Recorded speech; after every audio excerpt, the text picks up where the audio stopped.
Video kali ini kita akan ngaji lagi bersama guru kita semua, Pak Ustadz Danu, yang sudah hadir di sini bersama kami. Assalamualaikum Pak Ustadz. Waalaikumsalam warahmatullahi wabarakatuh. Alhamdulillah. Assalamualaikum Bang Ji. Waalaikumsalam Pak Tung. Para pemirsa dan sahabat beriman, sering sekali kita kalau menghadapi sesuatu yang tidak mengenakkan pada diri kita, kadang-kadang kita mengeluh ya. Kadang-kadang malah kita suka berkata-kata yang kurang mengenakkan seperti itu. Padahal sesuatu yang terjadi pada diri kita ini bisa jadi merupakan satu petunjuk kepada kita untuk keimanan kita kepada Allah Subhanahu wa Ta'ala. Di video kali ini kita akan ngaji lagi bersama guru kita nanti tentang sesuatu yang tidak mengenakkan, boleh dikatakan penyakit seperti itu. Nah, Pak Ustadz, jika seseorang terkena penyakit usus buntu misalnya, itu anak kecil atau orang dewasa seperti itu Pak Ustadz, mohon penjelasan kepada kami kira-kira penyebab secara akhlaknya apa Pak Ustadz? Monggo Pak Ustadz. Ya. Bismillahirrahmanirrahim. Assalamualaikum warahmatullahi wabarakatuh. Waalaikumsalam warahmatullahi wabarakatuh. Amin. Alhamdulillah. Sebenarnya fungsi dari usus buntu itu sebenarnya juga tidak ada fungsinya, karena memang tidak sama dengan fungsi-fungsi usus besar. Tidak ada fungsinya itu maksudnya itu tidak sama seperti usus besar, bisa menarik ini, itu dan sebagainya. Tapi memang itu juga diciptakan oleh Allah Ta'ala, memang ada fungsinya tetap. Nah, fungsinya ini selama ini memang saya amati, ada orang sakit usus buntu, kemudian dipotong, dihilangkan. Bisa ada yang sembuh, ada yang tidak sembuh. Nah, berarti yang tidak sembuh ini adalah salah analisa, biasanya seperti itu. Dan itu banyak terjadi di kalangan kita, karena pada saat operasi usus buntu itu tidak ada efek bagi orang itu sendiri.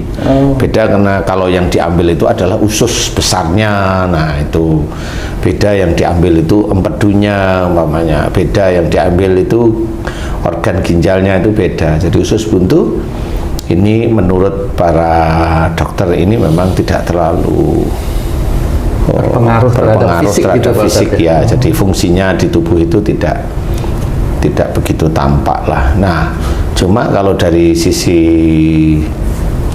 akhlak itu tetap ketemu. Jadi kalau ada seseorang usus buntu itu sudah membengkak, abses, radang, infeksi, nah ini dari mana? Padahal tidak ada. Kalau orang-orang zaman dulu kan, kesimpulan biji jambu biji gitu. Masukkan biji lombok gitu Pak Ustadz. Sehingga bengkak gitu. Iya, masukkan biji lombok. Emang mata kamu kan gitu ya, kalau kena biji lombok itu kan bengkak matanya ya. Perih. Enggak, kalau kemasukan biji lombok itu kan orang-orang itu kan doyan pedas ya, kenapa dia juga nggak bengkak kan gitu ya. Jadi harus berpikir yang real.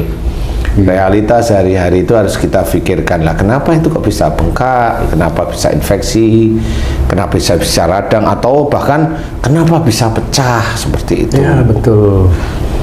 Sehingga mengeluarkan nanah dan sebagainya itu. Nah, usus buntu ini tempatnya pada usus. Fungsi usus itu adalah mencerna makanan. Ada sesuatu yang masuk, yaitu makanan, dicerna dicerna di perut, kemudian diperes-peres, diambil sari-sari yang baik oleh diserap oleh usus, maksud saya ya, bukan mencerna tapi menyerap sari-sari yang baik.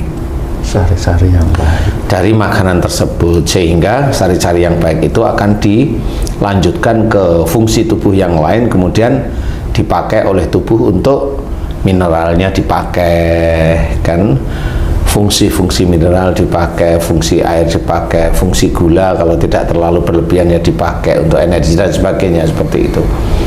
Nah, usus buntu ini menurut orang-orang pintar itu memang tidak begitu berfungsi, tapi dari sisi akhlak ada.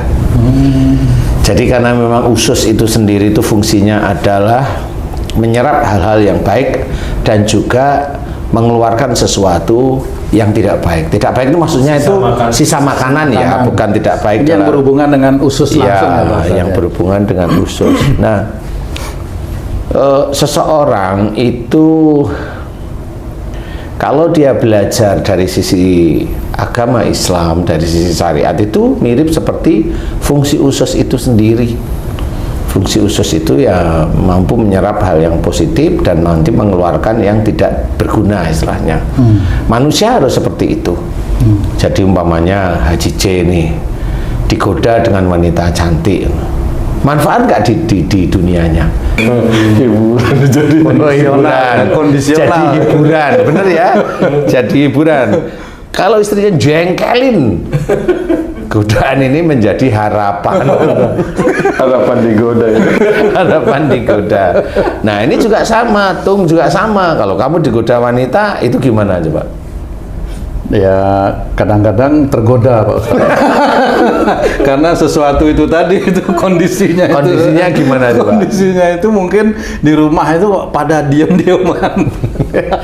Jadi menggodakan diri ya. Ya itu hubungannya dengan usus ada nggak itu Pak? ya ada. Astagfirullah. Ya, Sebenarnya kenapa saya bertanya ini? Ya itu sama seperti itu. Jadi sebenarnya kalau memang itu tidak manfaat, kan nanti akan ada penolakan atau mamanya dilempar atau dibuang, kan seperti itu. Makanan dicerna oleh lambung, kemudian diputar ke usus ya, usus halus, usus 12 jari, kemudian usus besar. Itu sebenarnya itu kan nanti diserap. Nah, kalau memang Haji J digoda dengan wanita, ini sama seperti makan sesuatu yang tidak manfaat, apa kelereng namanya, itu kan makan kelereng itu kan nanti keluar kelereng aja ya. Gitu. Jadi ada yang tidak begitu manfaat. Kemudian kalau mamanya tergoda ya sama, berarti yang tergoda itu memang bisa dicerna oleh kehidupan sehari-hari, dipikirin daripada istriku ini begini-begini, gimana kalau ini gitu. Usus itu sebenarnya adalah mencerna, memisahkan antara yang baik untuk tubuh, kemudian juga yang tidak diperlukan oleh tubuh. Yang baik dia akan dicerna kembali, kemudian yang tidak baik dia akan keluarkan. Banyak, salah satunya adalah gas, sehingga itu kita namakan kentut gitu. Yang kedua adalah kotoran, ya seperti itulah ya. Nah, itu fungsi usus yang baik. Jadi pada saat seseorang itu bisa mencerna persoalan di dalam keluarga, kalau mamanya Haji J digoda, istrinya baik, nggak terlalu diribetin. Jadi itu berarti memisahkan. Oh ya, istri saya baik, ngapain saya harus mau digoda mamanya? Kalau Tung mamanya digoda, dilihat keluarganya. Kalau keluarganya baik, ya nggak mau digoda, ya alhamdulillah. Maaf Pak Ustadz, apakah godaan itu juga bisa datang dari istri dan anak-anak di dalam keluarga itu Pak Ustadz? Sama, itu kan karakter ya nanti ya. Kalau ini ini hanya analogi. Faktor luar. Faktor luar. Sebenarnya ini hanya analogi sebenarnya. Jadi sesuatu yang tidak baik, nah saya anggap itu godaan itu sesuatu yang tidak baik. Ya, contoh umpamanya punya uang ini 200 juta. Ya. Mau beli Mercy, itu kan godaan yang tidak baik sebenarnya. Kan godaan nggak cuma wanita ya. Iya betul. Mercy umpamanya dicari 200 juta itu Mercy yang GLC, yang coupe, yang tahun 2021. Ya duitnya kan ya kurang. Nah kan seperti itu. Kan 1,2 eman itu. Makanya kalau duit kurang itu, kalau itu tergoda kan akhirnya apa-apa diusahakan kan seperti itu. Nah orang yang seperti ini sebenarnya yang analoginya mirip seperti di usus tadi sebenarnya. Jadi fungsi usus yang normal adalah sesuatu yang baik akan dikembalikan ke dalam tubuh, yang tidak baik dibuang.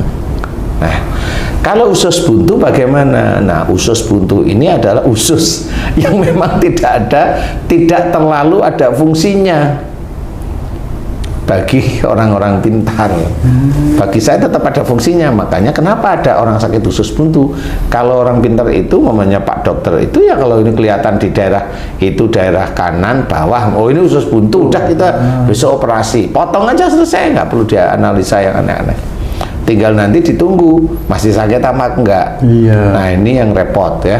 Berarti dia juga kerja kadang-kadang tidak terlalu ini. Tapi kalau dokternya pinter ya dianalisa dengan tepat seperti itu. Nah Kenapa terjadi usus buntu? Dari sisi mana akhlaknya? Orang yang terkena usus buntu bagi yang dewasa ini adalah orang yang kalau ada persoalan di dalam keluarga itu selalu malah bikin ruwet, tidak mencari jalan keluarnya. Kalau di usus itu kan ada usus besar, kemudian sebelah kanan itu usus buntunya di situ. Nah, usus besar ini sudah proses-proses mau selesai, kemudian baru keluar ke arah anus kan gitu. Nah, di titik itulah ada usus buntu. Nah, orang ini kebiasaan kalau dia ada persoalan tidak mau menyelesaikan, maunya uring-uringan, mutung dan sebagainya. Ini kans terkena usus buntu ini besar. Jadi kalau ada masalah, apalagi ada masalah, kemudian langsung jengkel di otak, masalah lagi, kok nggak selesai-selesai. Orang yang seperti itu dia terkena kans usus buntu itu mudah. Insya Allah ya, insya Allah, karena dia tidak mau menyelesaikan masalahnya dengan normal. Jadi istilahnya itu kalau tadi saya bilang makanan itu harusnya dicerna, kok dicerna sih? Harusnya di sari-sarinya ya sari-sarinya itu diserap. Nah, di dalam keluarga itu entah itu suami atau istri itu nggak mampu, dia mana yang baik dari istri saya, mana yang baik dari suami saya, itu nggak mampu, dia gabung aja. Yang penting saya tuh kalau nggak cocok jengkel, nggak jawab WA umpamanya, atau marah, pasang tampang serigala umpamanya. Kan sama Tampang setan. tampang serigala, tampang setan, saya kan belum pernah lihat setan. Kalau langsung tampang penggoda lah itu tahu kalau itu sih ya. Dia bersolek berarti. Jadi kalau wanitanya, kalau dia udah jengkel nggak jawab WA. Kalau laki-lakinya kalau udah jengkel tampang serigala, galak kelihatannya. Lah kan nggak ketemu. Nah, ini kan ini besok terkena usus buntu. Sebenarnya ke arah itu. Nah, inilah sebenarnya yang akhirnya dipotong. Bisa aja itu usus buntu bisa. Di luar ada sihir ya, nggak ngomongin sihir di sini nih. Ini benar-benar usus buntu beneran nih. Nah, caranya yaitu gimana caranya menyelesaikan usus buntu biar tidak dipotong? Ya sudah, harus berjanji pada Allah Ta'ala mulai hari ini harus kalau ada masalah itu selesaikan dengan baik, selesaikan dengan syariat Islam, cara ngomong juga baik, lemah lembut, kemudian dicari jalan keluarnya. Jadi salah ya jangan menyalahkan, nggak usah menyalahkan, namanya orang itu kalau melakukan sesuatu salah itu ya normal. Tinggal orang ini umpamanya orang ini mau nggak dinasihatin. Kalau Haji J dinasihatin langsung mau umpamanya. Ya saya bisa nasihatin Haji J langsung. Karena beliau nggak ada gaya jaim. Nggak punya Haji ya? Nggak punya, jadi mau nerima, Nggak gengsi gitu. enggak. Kalau mamanya kamu tung, nah kalau aku nasihatin kamu maunya, saya lihat gayamu itu gengsinya tinggi. Saya nggak pakai gaya langsung, nggak nyindir saya. Nah, nyindir itu tahu apa enggak nggak ngerti. Bener. Kan gitu. Bener. Nah, tahu apa enggak ngerti. Nah, itu tetap saya kasih nasihat karena apa? Karena ada yang salah. Masih ada yang banyak persoalan-persoalan yang harus diselesaikan. Kecuali kalau mamanya nggak gengsi, ya bener nggak gengsi. Saya ngomong ya nggak gengsi istilahnya. Jadi harus belajar kalau ada persoalan dalam rumah tangga, belajar diselesaikan dengan baik. Dengan istrinya, ini kayaknya harus ada orang tengah deh, harus ada hakam, harus ada orang yang bijak untuk menyelesaikan saya dengan istri saya. Ya cari orang bijaknya, sehingga itu nanti bisa mau kemana nih, mau istrinya Haji J itu mau solehah beneran ya bener-bener pahami. Apalagi kalau istri Haji J itu ngajarin ngaji, membaca Quran semuanya, lah kan ngerti berarti tentang agama Islam. Ya harusnya paham tentang kehidupan sehari-hari. Kalau nggak paham, ya dibikin gimana caranya paham. Gimana faham itu bukan nggak tahu terus mukanya dibelebekin ke air ya, jangan itu memaksa itu ya. Intinya gimana caranya faham itu pakai trik, di mana trik itu agar dia menjadi solehah umpamanya. Kayak kamu tuh umpamanya sama, gimana kamu itu kaku, istrimu kaku, anak-anakmu juga kaku dan sebagainya. Gimana ini caranya bisa selesai nih keluarga? Loh kalau kamu itu hanya cuma ngomongin di 4 nyawa di sini, ya nggak bisa keluar, nggak ada yang mau nggak ada yang mau ngalah di titik itu. Kamu mau ngasih tahu apapun ya nggak akan digubris. Sana mau ngasih tahu kamu ya nggak buat kamu gubris. Karena apa? Karena nggak di sini nggak ada hakim di sini.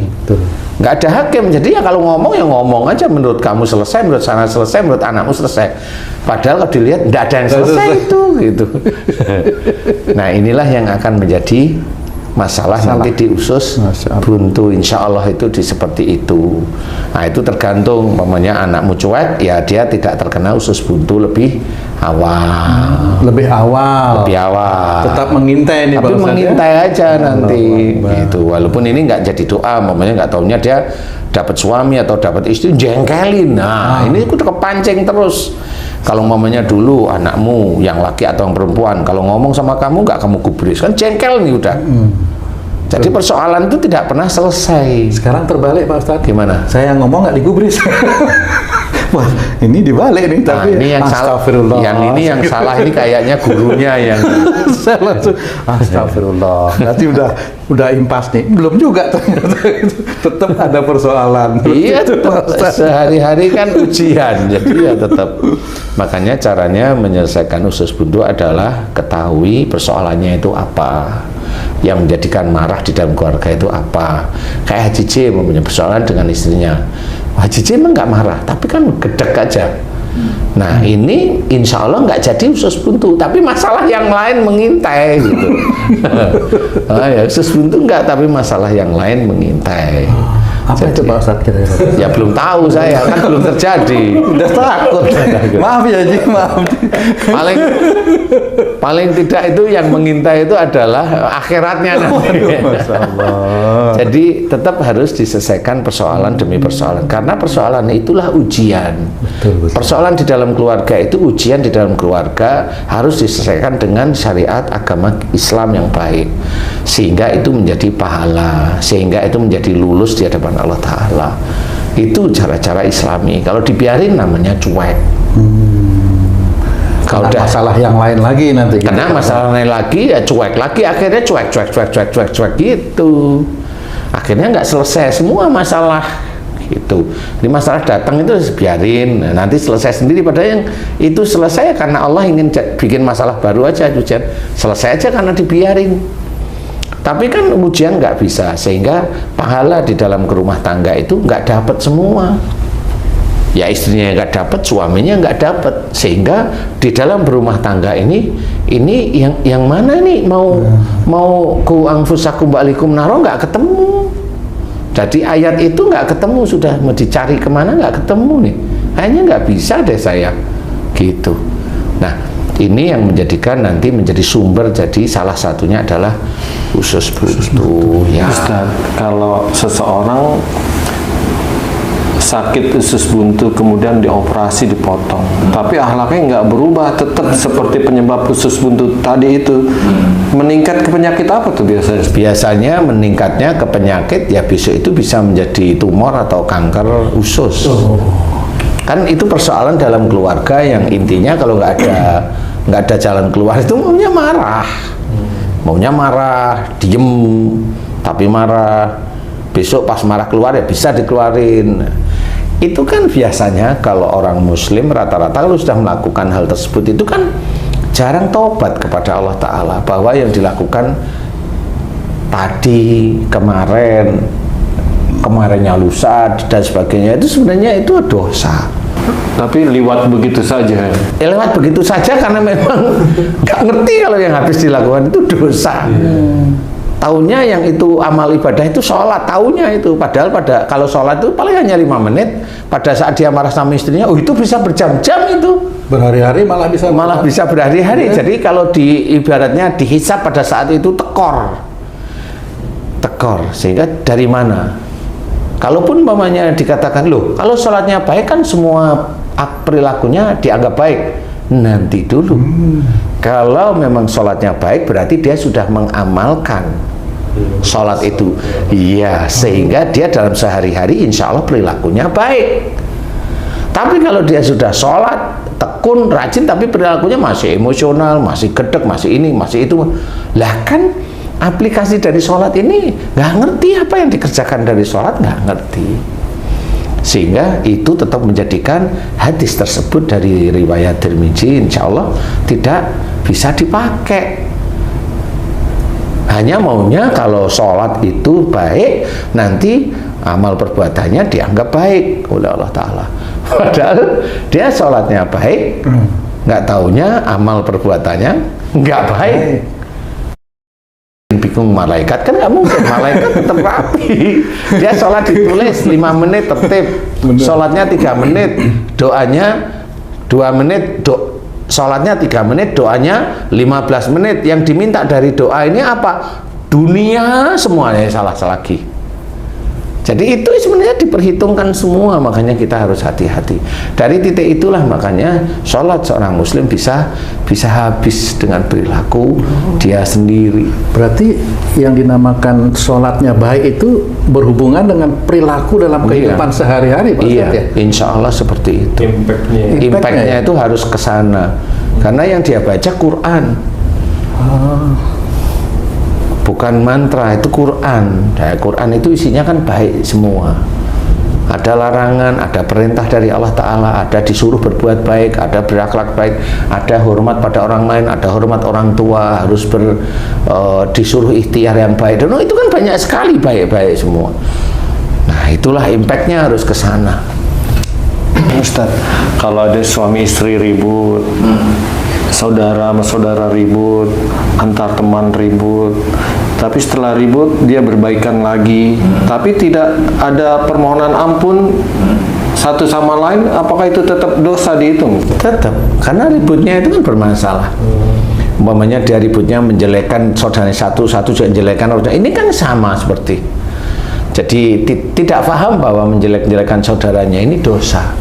Walaupun dia udah berbaikan lagi. Perbaikan ini kan kondisional, tapi dosanya itu kan masih tercatat ya. Iya. Kalaupun dia minta maaf yang mana? Marahnya.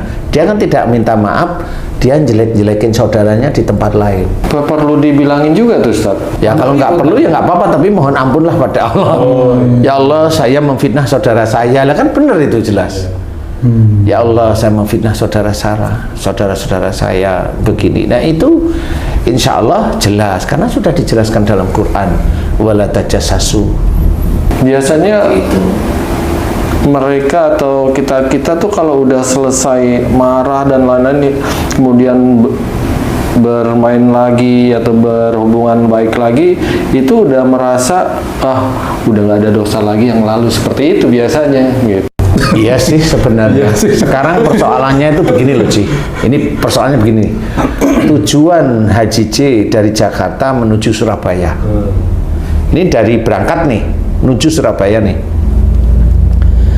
Di titik Haji C itu menuju Surabaya, ada perjalanan menuju Cirebon, menuju Semarang, kemudian menuju mana-mana sampai Surabaya. Di titik itu nggak tahunya menuju Cirebon Haji C nyaman, kan diem. Tujuannya ke Surabaya kan dianggap nggak ada. Tapi kan sebenarnya tujuannya kan belum selesai di Surabaya itu. Pada saat ini nyaman sampai Surabaya, padahal di Cirebon nyaman, di Semarang nyaman, di Tuban nyaman, di umpamanya gitu ya. Akhirnya ke semua tempat ini nyaman, tapi di titik di Surabaya Haji C nyaman. Nyaman ini sebenarnya sama seperti Haji C itu melakukan suatu perbuatan dengan saudaranya bertengkar, tapi berbaikan, ya. Berbaikan itu nyamannya. Kan Haji C itu kan harus ada persoalan dari Surabaya kembali ke Jakarta. Nah, kembali ke Jakarta itu apa? Harus difahami bahwa oh saya kemarin di Cirebon begini ya, harus diingat-ingat. Oh saya di Semarang begini ya. Oh saya berhenti di sini, makan di sini, istirahat, saya sholat di sini. Kan itu diingat-ingat sebenarnya. Dalam arti harus mengambil hikmah dari setiap perjalanan itu, Pak. Iya, harus diingat apa yang dikerjakan. Jadi tidak selesai dari Cirebon, dari Semarang sampai ke Surabaya itu dianggap hilang. Sampai di Surabaya, alhamdulillah. Kamu makan di mana? Nggak tahu. Kan begitu jawaban. Kalau tadi itu mamanya udah rukun lagi, persoalannya kan nggak tahu. Padahal di situ ada makan, ada macam-macam di situ. Banyak kejadian-kejadian. Ada kejadian-kejadian. Nah, sama di titik seorang itu pada saat dia itu berantem dengan keluarga, kemudian dia itu tidak memohon ampun kepada Allah dan tidak meminta maaf secara langsung, apa yang dia lakukan pada saudara-saudara tersebut tetap itu dianggap dosa. Tidak bisa sewaktu kalau sudah baik itu terus gugur dosanya. Gugur dosa. Tidak ada, kan mana mohon ampunnya. Padahal diceritakan banyak di ayat bahwa Allah itu maha pengampun. Tapi dia mohon ampun enggak? Enggak, lagi mana mau diampuni. Bisa aja menggugurkan dosa kalau nanti sudah dihisap. Nah ini digugurkan kalau memang dosanya lebih sedikit daripada amal solehnya. Nah, itu bisa digugurkan. Tapi kalau saat ini tidak bisa. Sama seperti umpamanya seorang yang dulunya non muslim menjadi muslim, itu dibilang memang dalam salah satu hadis bahwa diampuni dosa-dosanya oleh Allah Ta'ala. Memang benar dia punya kelas untuk diampuni dosanya kalau orang mu'alaf tersebut mohon ampun. Kalau enggak, ya enggak, tetap aja dosa-dosa yang dia lakukan dulu ya tetap aja nggak dihapus sama Allah Ta'ala, menjadi catatan. Loh kenapa itu menjadi catatan? Lah sekarang kalau kita yakini bahwa semua manusia muslim atau non muslim kan ada raqib sama atid, dia mencatat kebaikan dan mencatat keburukan. Nah itulah gunanya kita untuk mawas diri bahwa jangan kita itu bermain-main dengan akidah. Sehingga pada saat seseorang melakukan kesalahan, ya tobat kepada Allah Ta'ala. Walaupun tobatnya itu melebihi kesalahannya, itu malah lebih bagus. Jangan mikirin kayaknya sudah selesai lah, kan kita nggak tahu, nggak ada batas seperti itu. Jadi jangan kita menganggap bahwa rukunnya itu adalah selesai masalah. Nah sekarang mamanya Haji C saya tanya nih, Haji C ini umpama ya Ci ya, ini dengan istri ini rukun nih, di mata manusia kan rukun, betul ya? Rukun kemana-mana, jalan berdua, hampir tiap hari jalan berdua nih. Pertanyaan saya Haji C ini untuk pemirsa sedulur beriman nih, Haji C dengan istrinya aslinya itu rukun itu hanya sekedar biar dia tidak jengkel atau ngambek, atau memang sehari-hari sebenarnya masih banyak tugas Haji C untuk menyelesaikan dengan istri? Masih banyak tugas. Nah, masih banyak tugas, yang nyatet siapa? Malaikat kan? Nah, kalau rukun itu kan di mata manusia. Nah, di titik kalau Haji C tadi sudah cerita masih banyak tugas, kan harus diselesaikan tugasnya. Itu maksud saya. Jadi sama pada saat kita itu dulu memfitnah saudara-saudara kita, lah itu kan tugas kita harus mohon ampun kepada Allah Ta'ala atau minta maaf kepada saudara kita. Enggak cuma itu, teruskan. Karena pada saat kita itu membuka lahan untuk memfitnah saudara kita, itu bisa menjadi dosa jariyah, yang itu yang sudah diceritakan dalam Quran sulit untuk dibendung. Sehingga di titik itulah diceritakan oleh banyak ulama atau banyak ustadz bahwa seorang muslim itu pasti masuk neraka itu karena itu salah satunya. Kalau dosa dia bisa penuhi, tapi kalau dosa jariyah sulit, karena itu terus mengalir terus.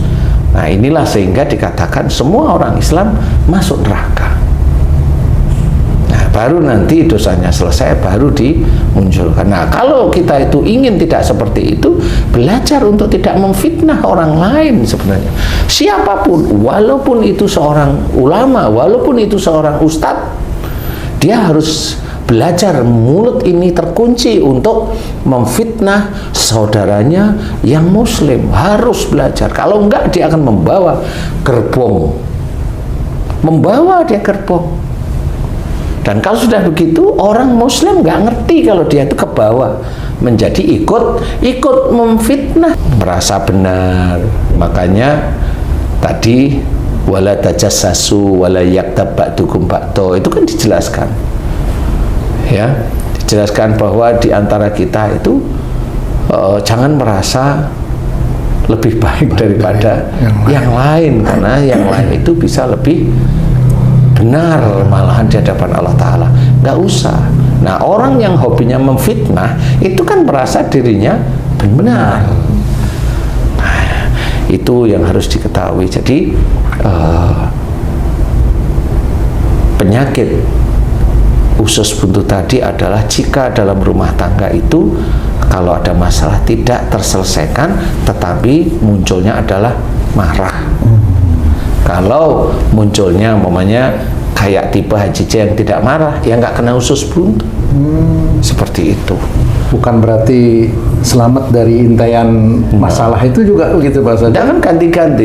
Ya, kalau kamu itu umpamanya kamu dari SD kelas 4 mau ujian terakhir itu kan soalnya kan macam-macam. Beda-beda. Tinggal nanti di total itu kamu lulus apa enggak, kan gitu aja. Kan mirip-mirip aja kalau kita mau berpikir realita seperti itu. Sebenarnya keimanan itu ya mirip-mirip di kehidupan bisa dunia dianalogikan seperti itu. Bisa. Nah, Pak Ustadz, mohon maaf ini tadi kan itu di dalam rumah tangga, berarti suami istri.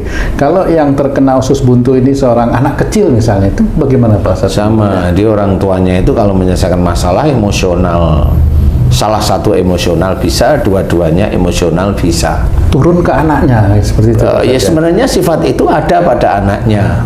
Cuma pada saat di titik orang tuanya itu umpamanya dia itu dekat sama Allah, dekat itu maksudnya ibadahnya tertib umpamanya ya. Kemudian dia mohon agar keluarganya itu keluarga yang menjadi sakinah mawaddah warahmah, itu lebih cepat dimunculkan oleh Allah Ta'ala, anaknya bisa menjadi usus buntu dari sisi orang tuanya yang belajar dekat dengan Allah Ta'ala. Kenapa? Itu agar menjadi pelajaran bagi orang tua tadi, masih ada salah dan dosa yang kamu masih harus selesaikan, yaitu di anak yang sakit usus buntu itu. Petunjuknya melalui anaknya. Petunjuknya melalui anak. Jadi kalau ditanyain, bener nggak kalau di antara bapak sama ibu ini kalau ada masalah sering berantem? Bener. Insya Allah begitu jawaban, bener. Buntu gitu loh, ketemunya di berantem. Nah, kalau sudah begitu ya harus kembali jalan Allah, tobat, mohon ampun, terus menerus, emosional yang masih ada terus dimohonkan ampunan kepada Allah Ta'ala agar tidak keluar emosi, agar tidak keluar egois, agar tidak keluar kalimat-kalimat yang sebenarnya tidak disukai oleh Allah Ta'ala. Itu seperti itu. Nah, dari titik itulah mulai mudah-mudahan doa yang baik, mohon ampun, mudah-mudahan anaknya diberi kesembuhan. Kalau dia yang kena usus buntu, ya mudah-mudahan bisa diberi kesembuhan kalau memang imannya dia kuat. Kan untuk menjadi sembuh cepat itu kan iman harus kuat. Masalah ya. lagi di situ. Masalah lagi itu nanti. Insya Allah seperti itu. Jadi bisa dengan mohon ampun, insya Allah bisa. Makanya daripada kita menelurkan usus buntu kepada anak-anak kita atau besok usus buntu dari diri kita atau pasangan kita, ayolah kita berbuat baik. Kalau ada masalah dalam keluarga, selesaikan dengan baik. Ada di jalan Allah, jangan merasa benar, jangan merasa sebagai imam, jangan juga merasa sebagai makmum, atau makmumnya tahu imamnya seringkali selingkuh umpamanya gitu tuh, umpama ini Pak Ustadz, sehingga dia terngiang-ngiang selingkuhnya, sehingga dia tidak percaya dengan imamnya, seperti itu. Nah, itu juga tidak boleh. Karena manusia lalai itu normal, lalai 2 kali normal, lalai 3 kali normal, lalai 10 kali ya normal. Lu kok normal terus? Normal untuk dia. Kalau untuk saya nggak normal kan gitu. Kan ini belum selesai cerita. Ya untuk dia itu normal. Lah kenapa? Ya itu tadi. Ya kadang-kadang itu minta digoda masalahnya itu. Nanti ditanya kenapa? Oh, ngilap. Ada aja alasan ngeles tuh. Iya, iya. Bang J, gimana? Ada yang mau ditanya lagi? Alhamdulillah udah jelas cukup. Oke, baik. Terima kasih banyak Pak Ustadz penjelasannya. Para pemirsa dan sahabat beriman dimanapun berada, demikian tadi penjelasan dari guru kita Pak Ustadz Danu mengenai satu penyakit usus buntu. Ayo, ini para pemirsa dan sedulur-sedulur semua ya, kita harus introspeksi, termasuk diri saya yang ada di sini ya, supaya kita tidak terkena satu penyakit. Aduh, tidak enak banget itu kalau kena penyakit usus buntu, lagi tempatnya di dalam yang kita nggak bisa lihat, ngeri banget gitu ya Jia.